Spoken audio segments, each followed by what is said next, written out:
4D Saga. Now, a couple of things before we start. It is, as of this recording, by the time I post this, it's George Lucas's 82nd birthday. Happy birthday. I hope you could outlive my mom and my dad. I think 82 is the limit my family members seem to be living in our Mexican culture. So, so may the 4th, 5th, 6th, may the 14th be with you. And I was checking this out yesterday. This is a few days old. What is it that they said? We truly have the greatest fans in the galaxy. No, you have a bunch of scalpers who you encourage by letting them buy 20 badges. Now, from what I could tell from these posts or tweets, however you want to call them, it would seem that it was Reed Pop, so much like Ticketmaster. Reed Pop let people buy 20 tickets per person. Now, what I think should have happened, let's just say 6 tickets per username. So you would have to log in, get a username and password, and get 6 people, like 2 parents and 4 kids, or 3 adults, 3 kids. And then you could have a relative who could have an account. Somebody in that family doesn't have kids, right? So try to get all the kids to come to the celebration. This was a mess, okay? This is a horrible mess. Now you could do what Ticketmaster has done lately and cancel the price gouge tickets from scalpers. So what they said, what they were trying to do is that they were trying to prevent people. So if you're trying to post on eBay your scalping price, you got booted off of eBay. You try doing that shit, eBay's not going to tolerate it. But it doesn't stop the scalpers. The scalpers will do anything they can to try to get you to buy their prices. Don't do it. Just don't fucking do it. I'll tell you the good news, though. The George Lucas Museum of Narrative Art, which was that video I showed you was promoting with Melody Hobson, his wife, George and Melody, they put together that museum. And that museum opens in September in Los Angeles. Tickets for $25 for admission to go into the museum. It's not going to be as exciting and uproaring as seeing your favorite celebrity up on a stage with 2,000 people surrounding, but it's still something, okay? And it's going to be a few months. I mean, it'll be September before you know it, okay? So I wouldn't be too upset. I already know how these things sold out to scalpers. So that's the second thing I wanted to kind of bring up. So never worry. We still got the Empire Strips Back, an adult sort of burlesque show happening in Hollywood. So you could have that. We'll still have stuff to look at. We got Mandalorian and Grogu, which I plan to go see. So that'll be fun. And I am going to mention and tag the following people here. Nathan S., who did the motion comics and Star Wars Chronicles for his AI content, as well as Lost Legends. Darth Angelus is doing animation. Fix It and Post did that famous SC-38, which I'll cover in a moment. As the AI Elvis in Star Trek said, look, what is it they said in Red Heat? We're police officers, not politicians. It's okay to like each other. So even though not everybody's going to like AI, that their AI, that their internet, that their fax machine, that their television, that their radio. I mean, how do you think the pioneers of the turn of the century, how do you think Lola Crabtree and Lillian Gish and all these other actors felt when Thomas Edison introduced silent film, okay, and put people out of business? I mean, it's just, things are changing. The audience will decide what is canon, I guess. They'll even decide if Mandalorian and Grogu is fucking canon. I'm sure AI will be eventually introduced in Star Wars. Watch and see, because it happens, okay? So we're all going to be friends. The only real enemy is Kathleen Kennedy, and she's been gone for... Our real enemy is just corporate Disney. That's it, okay? So with that, let's move forward. And this is the 4D Saga review. And what I mean by 4D Saga is basically what is happening in the timeline around Luke Skywalker, the 3 movies, okay? So I had a chance to look at a lot of things from Rebels to Nathan S.'s The Last Command. And there's always room for improvement in some areas, but what I decided was that the prequels Darth Plagueis, the prequels. There's like four sections to me. The first section would be the Old Republic and anything that happened 10,000 years ago with the Rakata and Exar Kun and Darth Bane and Darth Malak and all the Darth Zana and some of the Jedi from the past. Like that's the Old Republic and the High Republic, right?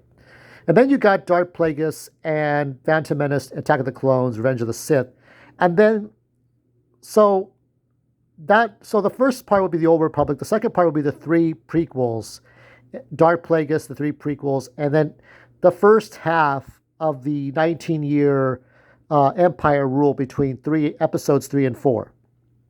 So you would have right after Revenge of the Sith, you would have let's see, the Bad Batch.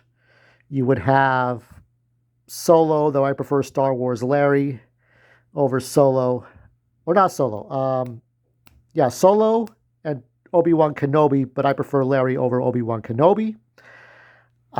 You got Tales of the Empire and Tales of the Jedi. And there was another Tales, but I can't remember anymore. And you had stories with Asajj Ventress. You have stories with Cad Bane. So the stuff that happens... Oh, and Darth Maul. So right now with Darth Maul seasons 1, 2, and maybe 3, if this is to be, if the Darth Maul stories are to be the Devon Izara trilogy, then maybe Devon Izara survives season 3 of Maul and goes on to kick Rey up her wherever in future series. So everything up to Darth Maul, Shadow Lord, from Plagueis to Shadow Lord, that's another section. What I'm reviewing here is Rebels all the way to Last Command. So we're going to start with this one. Season 1, this is Star Wars Rebels. This is dealing with, of course, Ezra Bridger. You got Hera. You got Zeb. You got Kanan. And damn if I remember her name anymore. There's like 10,000 characters in Star Wars. That's Chopper. Okay. That's Chopper. Sabine Wren. And what I liked about Rebels from the first season was this was like what we should have had in 1985 instead of the droids and the Ewoks. Now, George Lucas spent a lot of time doing the Ewoks cartoons, working on Ewoks here, Ewoks there. So we got Ewoks and droids Saturday morning cartoons, but we should have had this instead. Because droids took place between episodes 3 and 4, but it wasn't very smart writing. So here you had, basically these were stories dealing with the Empire. Stormtroopers, Vader, Tarkin, others. So, and then you had introduced the Inquisitors. So this was good. And then the second one got deeper. So here you had the second one dealing with Vader. I really enjoyed this series. It wasn't as as engaging as the Clone Wars, but it was still fun. Ahsoka got older, and I felt that Ezra Bridger, in some ways, was better than Luke Skywalker because Luke didn't get a lot of training. He got a little bit from Yoda, a little bit from Obi-Wan, but not much. Like if you thought about it, his training with Obi-Wan lasted about a day or half a day. And with Yoda, it lasted maybe a couple of days. So he didn't get much training. With Ezra Bridger, he had training from Kanan Jarrus or Caleb Dune for years. For 4 years. He had so much training. He had bad influence from Maul with the holocrons and stuff. But this was like sophomore year. This was time for Ezra to grow and develop. But now, of course, he can be a whiny, oh my gosh, what's going on? I don't understand. Like, he's that kind of character, but it is Disney. You know, he's kind of like Aladdin, Aladdin from Aladdin, right? So he's just that young boy who wants to go on an adventure. But we have prequel stuff. We do have Maul. We do have let's see. We have Maul and some other prequel elements. But yeah, and of course, Ahsoka Tano. And then we get to 3. with dealing with Thrawn. And I do like Lars Mikkelsen, Mads Mikkelsen's brother. I like his portrayal of Thrawn as far as here and as far as Timothy Zahn's trilogy goes. I don't care for the Morgan Elsbeth encounters. I don't care for Ahsoka season one. It doesn't do anything for me. But season three, it gets more into we get into the Death Star a little bit. We do see Saw Gerrera from season two onto season three. He looks more like his Rogue One self.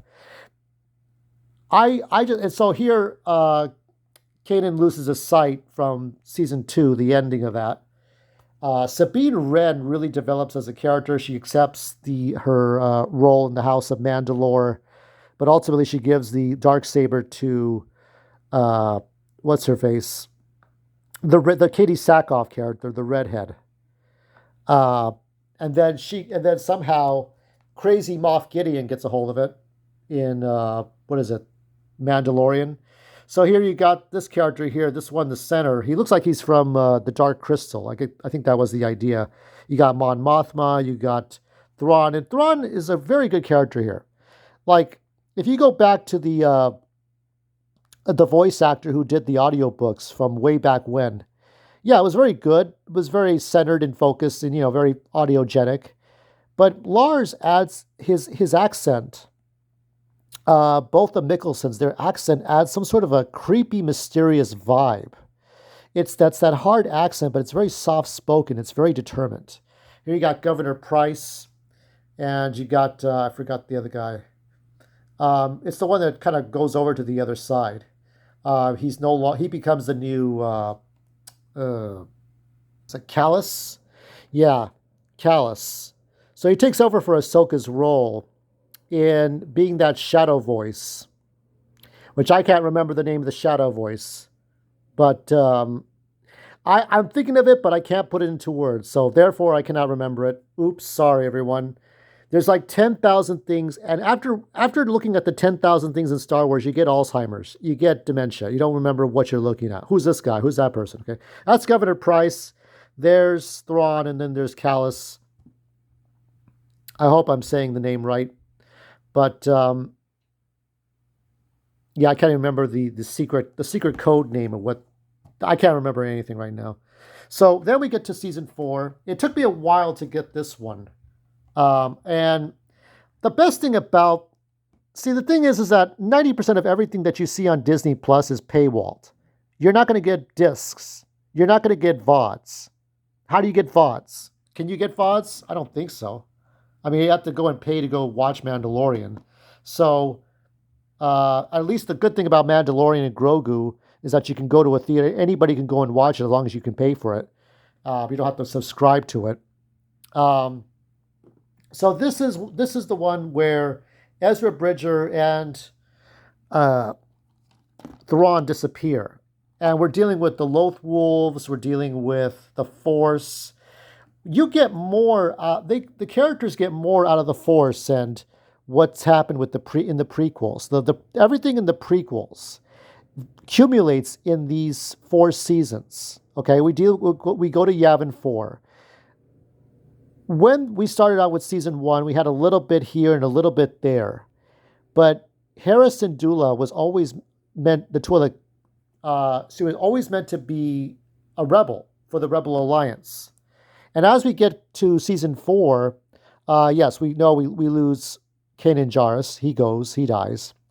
But we also get character development we build so much around Luke Skywalker. Like, Luke Skywalker is the last guy to know what the fuck is going on, as well as some of his friends that he would watch the battles in the sky with. So it's amazing that we get more development from the original trilogy with these cartoon episodes that were made 12 years ago, 13 years ago, than we did with the original trilogy. But here we are, and I thought it was interesting. It's really good. The characters tend to grow on you. Sabine Wren tends to be annoying. I like Hera Syndulla more. Zeb is Zeb.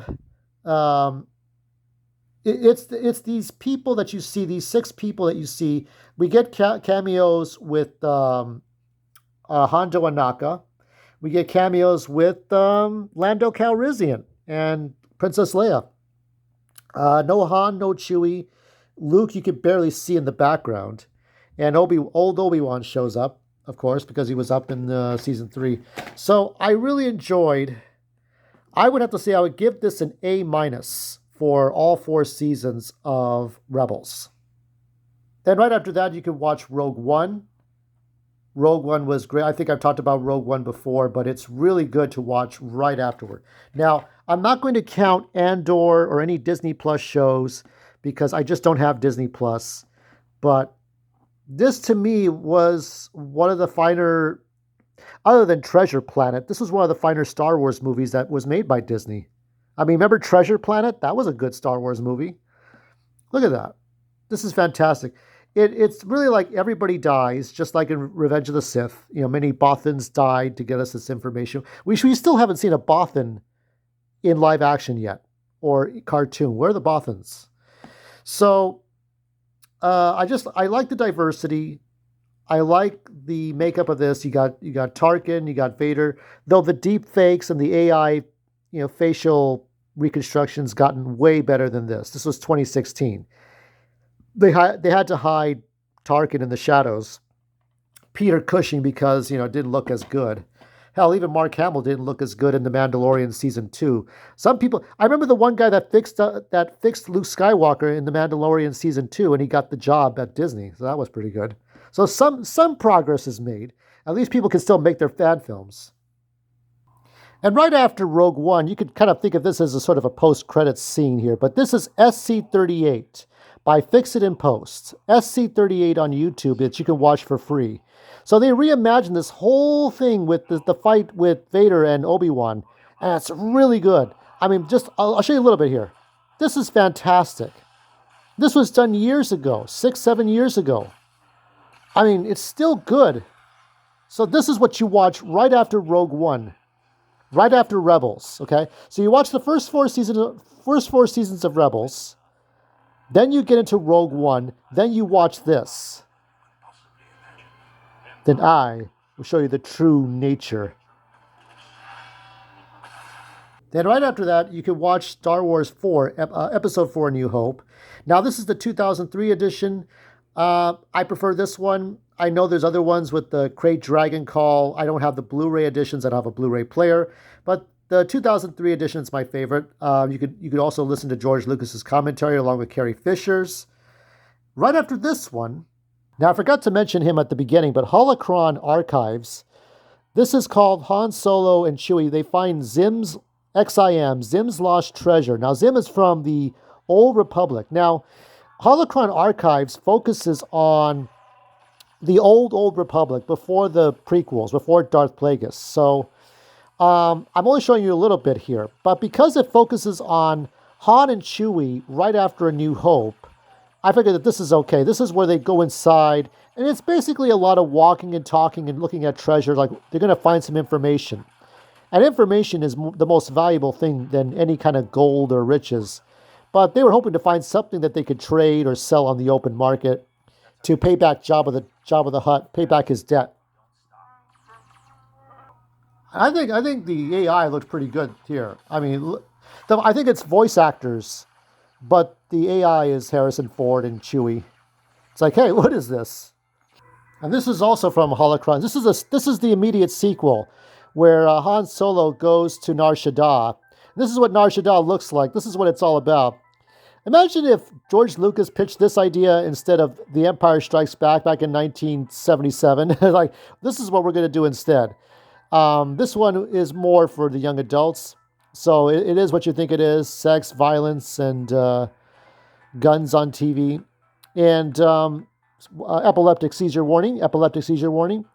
But this is the direct sequel. So Han Solo goes to a guy, and he has information, and the information is about how they first built the Old Republic 25,000 years before the Battle of Yavin.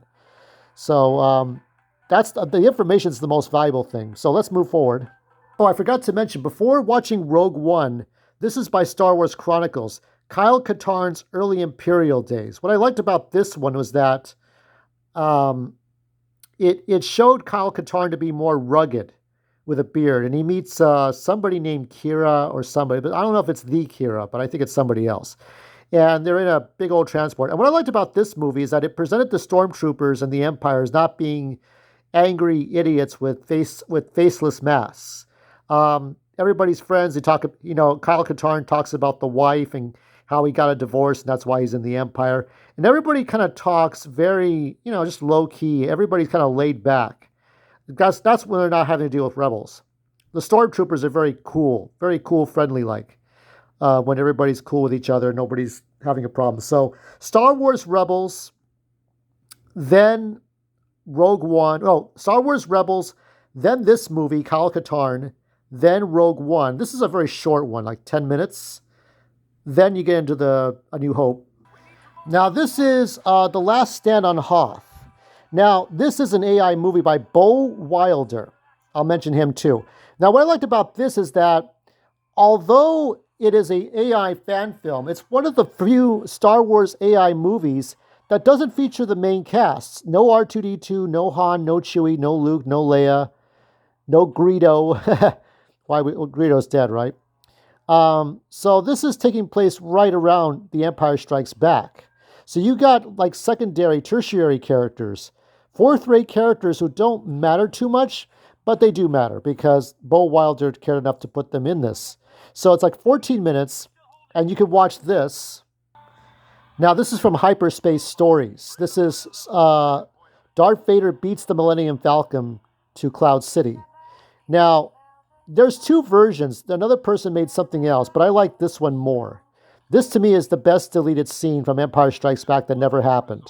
So this is while Han and Leia and 3PO and Chewie are on their way to Cloud City because they got to evade the Empire. Luke is on Dagobah. But this is great. This is the last thing Hyperspace Stories did, so I'll mention him anyway. So yeah, this feels really great. I like this better than the Galactic Star Cruiser intro. So check this one out, and then watch The Empire Strikes Back, 2003 edition. Check out Irvin Kershner's commentary if you can. I mean, you really can only get those audio commentary tracks on the discs. You can get video on demand. I don't know if the recent versions of Disney's DVDs have it. They usually like to put in like commentary from out of context from different interviews, but I like it when a commentary is made for the movie itself. Like people just sit there and they literally watch the movie and then they make commentary while they're watching the movie. So check out that one if you have a chance, if you can get it. This is from Star Wars Lost Legends. Now this is right after The Empire Strikes Back. So there's 4 parts, and I'm going to show you a little bit of this one here because this is where Luke goes to Tatooine and gets his green crystal. Now he meets Qui-Gon Jinn's ghost in the world between worlds. So I do like what's going on here. So here, Piet is telling Vader that he's located Luke on Tatooine, but he tells Vader, should we go ahead and go and pursue, and should we go find Luke? And he force chokes Piet and said, I will not be returning to that planet, that dust ball of a planet. You're going to go and confirm that Luke is there before I go there. So Vader does not want to go back to Tatooine because he was Anakin Skywalker. So, but Piet does not know that. I don't think he does. So he thinks he's doing a good job. So we get, this is the Outrider. And yes, this is leading into Shadows of the Empire. And the graphics are so good here. Wait till you see this. Lost Legends didn't give a shit. I don't care either. But here we have Dash Rendar. If you remember Dash Rendar from the N64 game and the comic books and the books, here is Kurt Russell as Dash Rendar. I thought that was pretty cool. I mean, the graphics are so good here. It's so good. It's so lifelike. And here we get the beginning. This is part 4 from Lost Legends. This is the beginnings of Shadows of the Empire. Now, this is his version. Now, the graphics, like I say, are very good and lifelike. Uh, it's just as realistic as it comes. Can we get focus on that? Look how lifelike it is. This is so good. I don't know what he's doing now, but look how everybody looks like they're really supposed to be there. Prince Zizor, look at this. Now we go from here. We go from Lost Legends adaptation of the beginnings of Shadows of the Empire, and we go back to Star Wars Chronicles and his '80s filter, his adaptation of Shadows of the Empire. And it kind of sort of picks up where Lost Legends left off, where we already meet Dash Rendar. That's kind of funny. So this is not Kurt Russell, of course, because every creator, every fan filmmaker is going to do it their way, and we just see the different creations. You see things back and forth. So here's Dash Rendar's friend, and here we see a different Caesar, which resembles more like the Clone Wars version than the EU version or Legends version. So this is so good. This is 45 minutes long. So if you want to take a look at it, Star Wars Chronicles. You can also look at Star Wars Lost Legends. The deleted scene from Empire Strikes Back, that was Hyperspace Stories. So we're going forward. We're going from Rebels to Kyle Katarn's early days to Rogue One to A New Hope. And Han and Chewie go to find Zim's treasure. They go to Nar Shaddaa. Then we get to the deleted scenes from Empire Strikes Back. Then Empire Strikes Back. Then we get to this. And the way he dies or disappears before Vader's presence is very good at the end of this. So, little spoiler there. Well, the thing is, the end of when Star Wars Chronicles does this 45-minute video of his adaptation of Shadows, it runs right into Return of the Jedi. And although Richard Marquand had passed away years before DVDs were made, this is still great. I still enjoy the 2003 edition. It does have Hayden Christensen as Anakin Skywalker. I saw that the original Sebastian Shaw Ghost or Skywalker is somehow returned as a figure you can order. I'm not sure what the original figure goes for from Kenner. I'm sure anything from Kenner goes up in price. And this is by Star Wars Chronicles, taking place right after. We're watching his movie right now. This is right after Return of the Jedi. And I think this will give us more emotion than Mandalorian and Grogu. As I'm recording this, the movie hasn't come out yet. Not for a few more days. But I want to show a little bit of this right now. This is where these two first meet. Because after the 6 movies, after Vader died and Palpatine died, here's Ahsoka. The same Ahsoka that met Ezra Bridger. The same Ahsoka that was trained under Anakin Skywalker in the Clone Wars. The same Ahsoka that fought Vader in that Sith pyramid and almost died. A Jedi? Look at this. Now, this whole thing is about Luke, Ahsoka, and Hu Yang, and they go on a journey. It's like Luke, Han, and Leia going on the Millennium Falcon in the movies.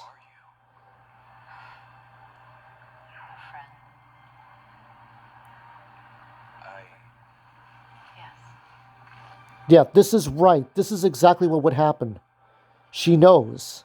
She knows who he is, and she sees what he's trying to do. She knows he's not his father. She knows he's not Anakin. And it's so emotional. And I know it's AI. I understand. It's a combination of Photoshop, some other programs, and AI. So it's not just punching buttons.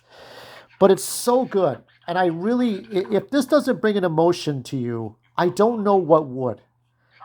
So it's a series of episodes, and Chronicles did put it all together so you could watch it. And this is just before we get to, and here, this is the beginnings of Heir to the Empire. And these two have a conversation. So Ezra Bridger, who is now an adult, looks like his father, and you got Thrawn. You get more interaction from live action Thrawn here than you do with Morgan Elsbeth on Ahsoka season 1. So Ezra decides to stay on the Chiss planet, because Thrawn is Chiss. He's the blue skinned, red eyed people. He has a Chiss girlfriend.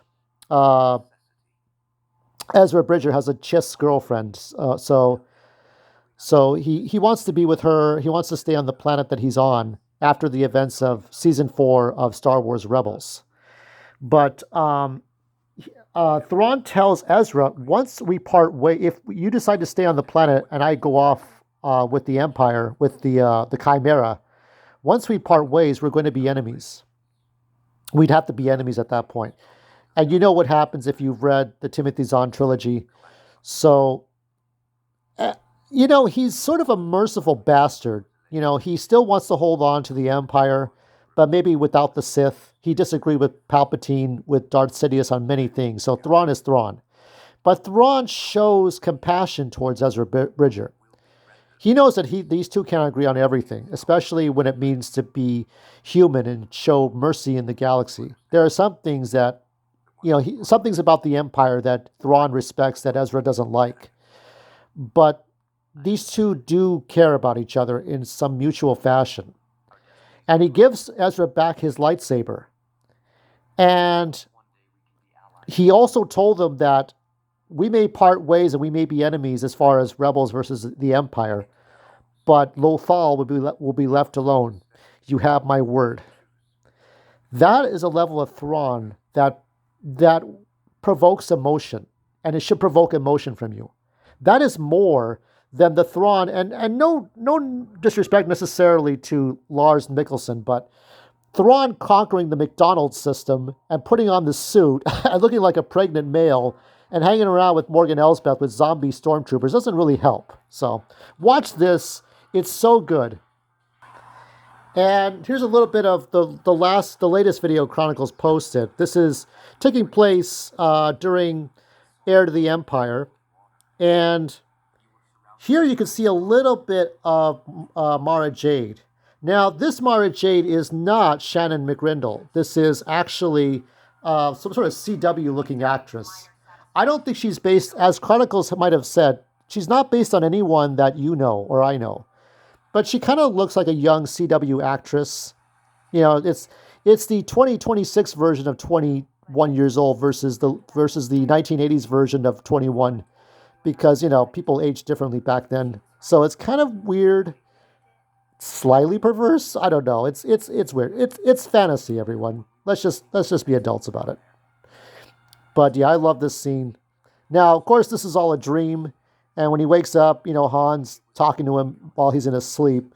But we get to where this is the part in the first book of Heir to the Empire where Luke, Han, and Leia go to that planet and they're welcomed, but then they're ambushed by assassin creatures like the one that helps Thrawn in Star Wars Rebels. So, yeah, this is kind of cool. You can see it better.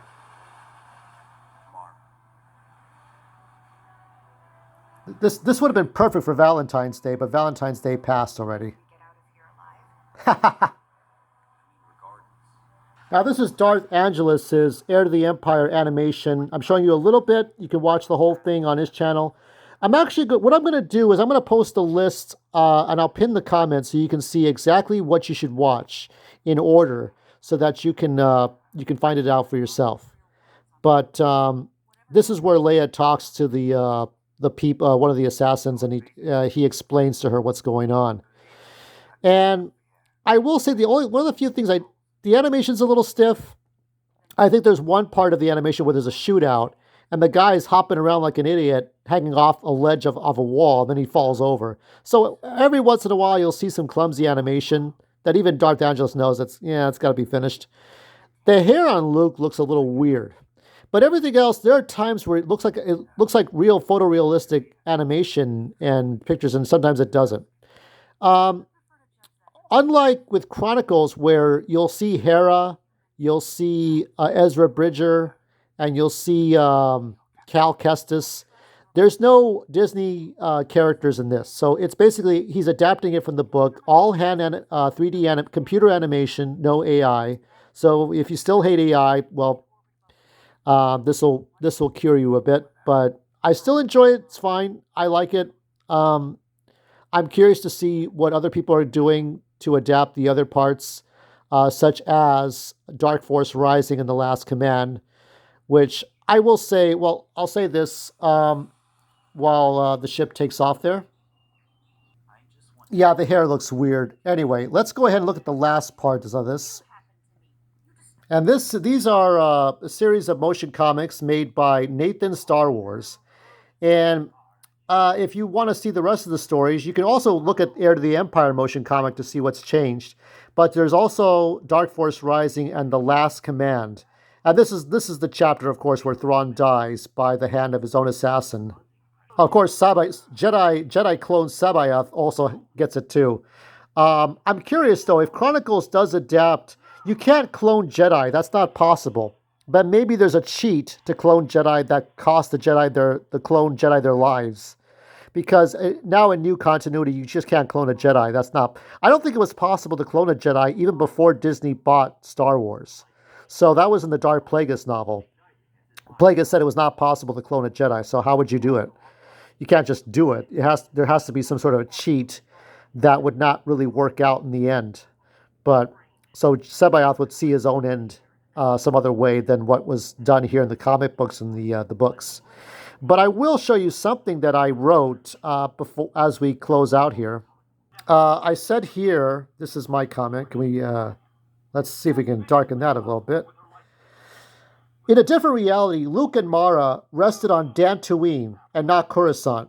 Watching Ahsoka leave to go find Ezra and Cal and the other Jedi train at the Academy. There, Mara is knighted as a Jedi. You know, because we've seen, the one time we did see a Padawan become a Jedi was in the Tartakovsky's second season of the Clone Wars, those 5-minute videos, not the Dave Filoni, but the ones from 2004 or 2005, where Anakin Skywalker becomes a Jedi Knight. And it would be interesting to see Mara Jade go from being the Emperor's hand or Inquisitor to being a Jedi Knight. That would be something a more ceremonial thing. Because in the new timeline, there are now Jedi like Cal Kestis, like Ezra Bridger, like Ahsoka, and Dantooine is where Luke wants to set up his academy. He brought the tree of the seedling of life to create a new tree. That he went to Korriban, and he went to other planets. So it's such a great journey. So now let me wrap this up. I enjoyed doing this. I enjoyed watching this. It took me a few weeks to actually go from a cartoon that was like a second thought, such as Rebels, all the way to the motion comic by Nathan Star Wars. So check it out. I will put the list of things you can watch in order and see what you think. I will give the entire experience an A+. And I'm now going to watch things that George Lucas made in honor of his 82nd birthday, and I'll give you a review of that. May the 14th be with you, and onward. Work hard if you have to, work smart when you can, but work better always.